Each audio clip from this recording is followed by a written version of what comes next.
So you came into this school year with the right intentions. You created the right classroom, the right environment, the right vibe. You created the policies and procedures, aligned all the rhythms of your classroom. You listened to the admin and tried to do everything the right way. The question then becomes, what happens when it's not working? Should I just give up now or ride it out until the end of the school year? The answer to that is, of course, no, don't ride it out. Let's make that change now. And I'm gonna give you 4 easy ways to start doing that starting tomorrow. Where I'm gonna start off with this is that in thinking about this, there is a reframing that needs to happen.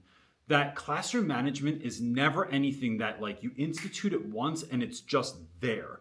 It's never something that you create and it won't like atrophy throughout the year. It is like a muscle. If you don't use it, it will atrophy. And so even though it's end of February, early March, or whenever you're watching this, if you're feeling like your class isn't where it needs to get to, it can get there. You just have to start exercising the muscle again. So what the heck does that mean? It means that you're either exercising the muscle of consistency or the muscle of follow through or the muscle of integrity, meaning you are saying you're going to do something, you better do what you say you're going to do. And then remembering that you may not see results immediately, and that's fine, right? You don't in the gym either, but that you are building that muscle, and over time, kids are going to see that you really are about your word, that you really said you were going to do something and you did it. Now, that could be positive or negative, like, hey, we're going on a class trip and it actually happened, or if I said if I had to talk to you 3 times, I was going to email your mom, that's really happening as well. And even if your class, bottom line in this first point is that even if your class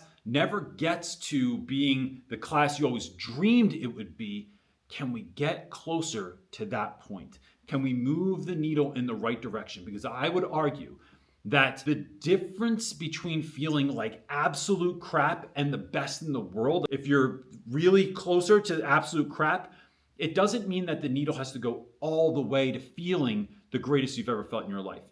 It just has to be better. So don't feel like you have to jump that giant chasm altogether. What you're doing is just moving the needle ever so slightly, and I promise you, you will begin to feel better and your class will begin to act better as well. I think the next point, the next really important thing to do here is to take an audit of your class. You really have to ask yourself, there's like a handful of questions that if you asked yourself, like, do my students know exactly what to do when they come into my classroom? The next is like, do they do what they know they're supposed to do when they come into the classroom? Are your expectations known, or are they just kind of assumed and they're not really sure because you have a little bit of inconsistency in your class? What do you do when someone ignores you? Are you a person that is teaching more or enforcing more? And so I've seen in my career that most classroom management disruptions and what people think of as classroom management issues have far less to do with disrespect and more to do with an inconsistency on the teacher's part.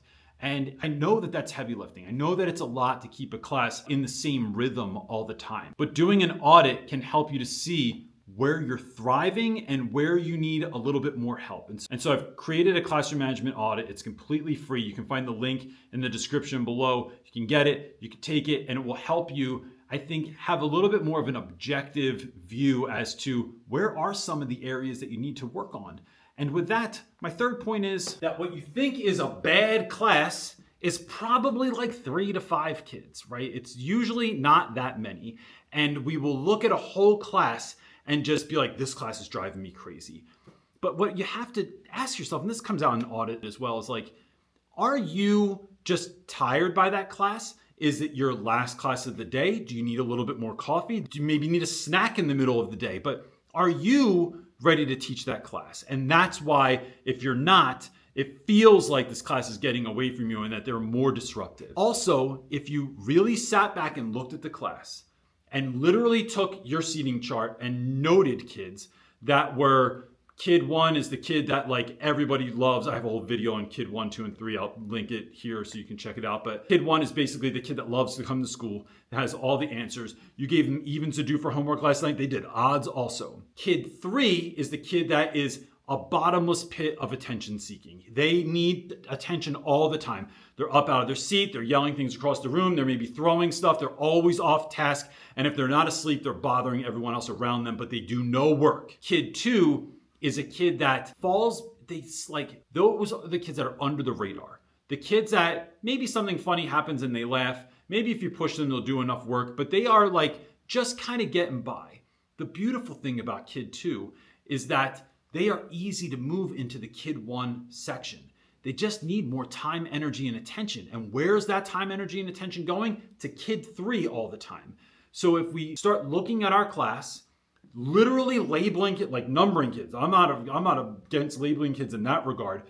Putting numbers next to their name and then starting to realize, all right, I have this percentage of kids that are already locked in. I have this number of kids that if I gave them the time, energy, and attention, I think I could sway them in the right way. And then who are my few kids that I really need to get on top of? What this helps you to do is see that it's not the whole class. That's a problem. And then it's really about coming up with whether it's policies, procedures, or maybe consequences for your students that are your number 3 students, the students that have behavioral problems pretty consistently. And what are ways that we are encouraging and working with our number 1 students and our number 2 students? Because I think all kids can be number 1 students. They just need to be engaged with in different ways.